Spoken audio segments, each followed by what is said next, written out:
Hey guys, so ngayong araw na ito ay pupunta tayo sa Lawag City. Bibili tayo ng meat grinder. Kasi guys, nakapag-decide na kami na ang kukunin naming baboy na karne ay yung buo.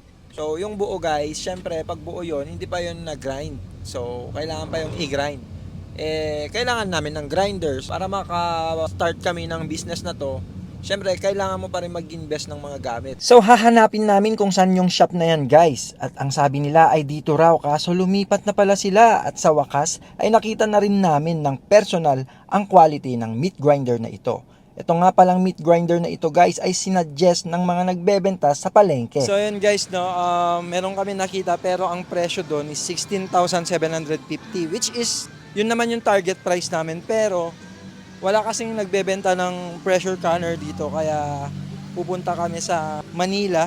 Imagine guys, Ilocos to Manila.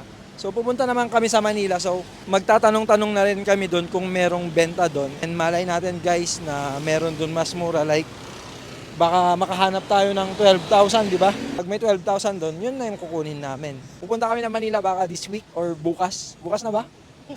Plaplanuhin lang namin yung itinerary namin for this week para sa Manila. Kinabukasan nito guys ay nagmeeting kami saglit tungkol sa costing at sa pagpunta sa Manila. Meeting na medyo may kain pero para sa amin guys ay mas okay na itong ginagawa namin na kain ng kain at dun na nagmi-meeting dahil mas comfortable kami sa coffee shop kesa sa aming bahay. At para matikman na rin namin yung mga di namin na masyadong natitikman. At sa part na ito guys ay nakaregister na kami sa TikTok kaya ang saya-saya namin. At nag-dinner kami saglit at tinuloy namin mag-meeting sa financial management hanggang ginabi kami. Everyday, walang tigil, laban lang.